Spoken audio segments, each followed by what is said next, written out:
Assalamualaikum dan salam sejahtera. Saya Maznida binti Mispu, nombor matrik P108016, pelajar sarjana Sains Pembangunan, Universiti Kebangsaan Malaysia.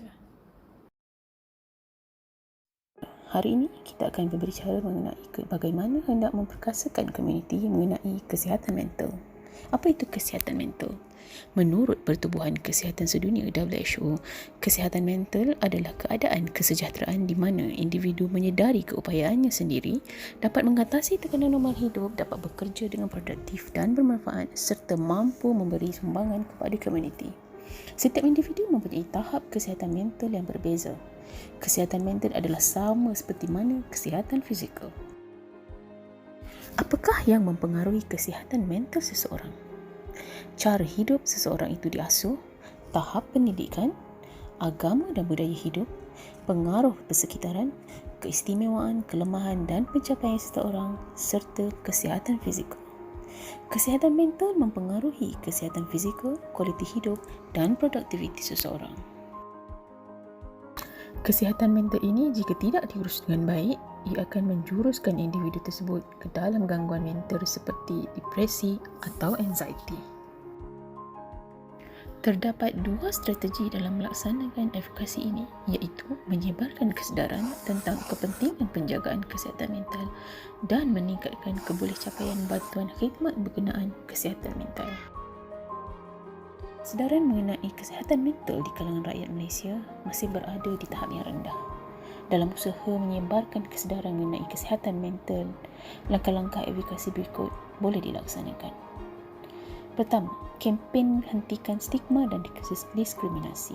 Kempen seperti ini perlu diadakan melalui media massa dan media elektronik bagi memberi pemahaman kepada rakyat apakah sebenarnya kesihatan mental, mengapa kesihatan mental ini penting. Ini kerana stigma masyarakat masih berpandangan bahawa kesihatan mental amat sinonim dengan penyakit gila. Kerjasama dengan KKM selaku agensi kerajaan yang menerajui isu ini amat perlu kerana mereka sebagai pihak yang lebih arif berkenaan isu kesihatan mental. Kewujudan tema kesihatan mental seperti Greater Access for All, Mental Health for All, Greater Access, Greater Mental Investment, Let's Stop Minda Sihat, kesihatan mental untuk semua, bersama-sama menangani isu bunuh diri dan lain-lain lagi perlu digarap dengan lebih efisien. Kita juga perlu mengamalkan sikap TALK, iaitu T. Tell someone your problem, A. Ask for your help, L. Listen without prejudice, and K. Know where to get help. Seterusnya, kerajaan dengan kerjasama NGO perlu mengadakan forum atau bengkel dalam usaha menyebarkan kesedaran perihal kesihatan mental ini. Selain mengadakan kempen secara maya, forum atau bengkel kesihatan juga amat penting sebagai ruang berkongsi pengalaman dan menyebarkan informasi berkenaan kesihatan mental. Selain itu, kita boleh bekerjasama dengan Mental Illness and Awareness Support, iaitu sebuah NGO yang membantu mereka yang menghadapi masalah kesihatan mental.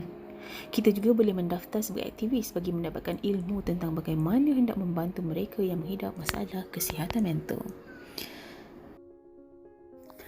Advokasi ini akan memberi impak positif kepada rakyat. Ia akan menjadikan rakyat lebih cakna perihal kesihatan mental. Seterusnya, ia dapat mengubah stigma dan diskriminasi masyarakat terhadap pesakit mental dan akhirnya ia akan mewujudkan lebih banyak capaian khidmat nasihat berkenaan kesihatan mental. Dengan menggunakan Alliance Theory of Change, dapat kita lihat pelan dan strategi advokasi yang dilaksanakan dapat mencapai matlamatnya. Sekian, terima kasih.